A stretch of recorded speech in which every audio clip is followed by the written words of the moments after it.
अगर जल्द खाना नहीं मिला तो 14,000 से ज्यादा बच्चे मर सकते हैं। गाजा में भुखमरी के हालातों के बीच फिलिस्तीन के हेल्थ मिनिस्टर का यह बयान सामने आया। पिछले दिनों भूख से 29 लोगों की मौत हो चुकी है। बच्चों की भी लगातार मौत की खबरें हैं। जंग से हजारों लोगों की मौत देख चुका गाजा अब दाने दाने को मोहताज है। करीब 3 महीने की नाकेबंदी के बाद इजराइल ने अब जाकर दबाव में आकर कुछ राहत सामग्री गाजा भेजने की परमिशन तो दी, लेकिन फिर भी आखिर ये राहत लोगों तक क्यों नहीं पहुंच पा रही?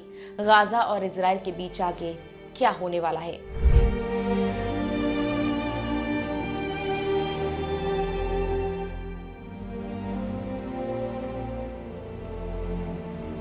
हमारे घर खाली हैं, रोटी नहीं है और हमारे बच्चे भूख से तड़प रहे हैं। ये कहना है उन लोगों का जो अपने बच्चों को अपने सामने मौत के करीब देख रहे हैं। गाजा में हर दिन हालात और बिगड़ते जा रहे हैं। करीब 3 महीने की ब्लॉकेड के बाद अब इजराइल ने दबाव में गाजा में कुछ राहत पहुंचाने की परमिशन दी, लेकिन ये राहत नहीं पहुंच पा रही सभी लोगों तक।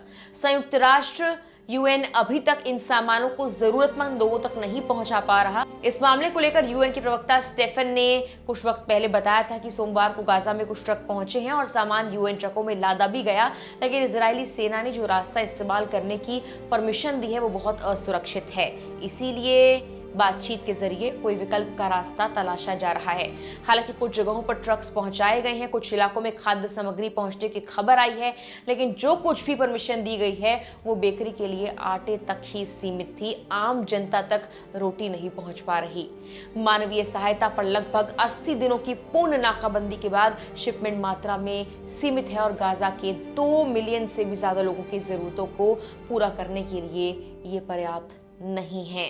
गाजा के स्वास्थ्य मंत्रालय के अनुसार इजरायली हमलों में अब इस सप्ताह 82 और लोगों की मौत हो गई। दूसरी ओर भुखमरी की स्थिति गंभीर होती जा रही है। राहत समूहों के पास हफ्तों से खाना खत्म हो चुका है। करीब 23 लाख की आबादी में से अधिकांश अब सामुदायिक रसोइयों पर निर्भर हैं, जिनके पास भी अब लगभग कुछ नहीं बचा है। मीडिया रिपोर्ट्स की माने तो गाजा सिटी में एक रसोई में सिर्फ पतली पानी जैसी दाल मिल रही थी। उसके लिए भी हजारों लोगों की लाइन लगी थी। वहां पर रहने वाले सुमाया अबू अमशा कहते हैं कि पिछले 10 दिनों से रोटी नहीं देखी। ये खाना कुत्ते भी नहीं खाएंगे। हमारे बच्चे आखिर कैसे खाएं? इस भीषण संघर्ष को देखते हुए उन्होंने युद्ध खत्म करने की अपील भी की है। फिलिस्तीन रेड क्रिसेंट सोसाइटी यानी PRCS के अध्यक्ष यूनिस अल खतीब ने पहले कहा था कि कई फिलिस्तीनियों को अभी तक कोई आपूर्ति नहीं मिली है, उन तक राहत पहुंची नहीं। सीमित आपूर्ति के पट्टी में प्रवेश करने के साथ ही इजरायली सेना ने पूरे क्षेत्र में हमले जारी रखे हुए हैं और चिकित्सा सूत्रों ने अल जजीरा को यह बताया है कि गुरुवार की सुबह से अब तक कम से कम 51 फिलिस्तीनी मारे गए हैं। अलग अलग रिपोर्ट्स में अलग अलग आंकड़े सामने आ रहे हैं। वर्तमान संघर्ष की शुरुआत अक्टूबर 2023 से लेकर इस साल 20 मई तक इजरायली हमलों में लगभग 18,000 फिलिस्तीनी बच्चों की मौत हो चुकी है। इनमें से 800 से ज्यादा 1 साल से कम उम्र के बच्चे थे। पिछले 19 महीनों में कम से कम 274 बच्चे जन्म लेने के बाद ही मारे गए। हिंसा में कोई कमी नहीं आ रही। पिछले 2 महीनों में ही 950 से ज्यादा बच्चों की मौत की खबर आ चुकी है।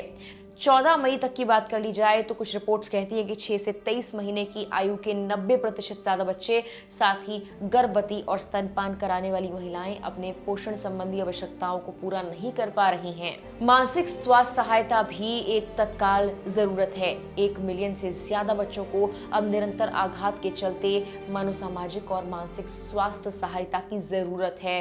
विश्व स्वास्थ्य संगठन की एक रिपोर्ट के अनुसार गाजा में बच्चों और वयस्कों दोनों में PTSD अवसाद, चिंता के लक्षण मिले हैं और उनकी हालत लगातार बिगड़ती जा रही है। इस बीच दक्षिणी गाजा में एक्शन अगेंस्ट हंगर टीम ने चेतावनी दी है कि बच्चों में तीव्र कुपोषण को रोकने के लिए 7 दिनों से भी कम का खाना बचा हुआ है।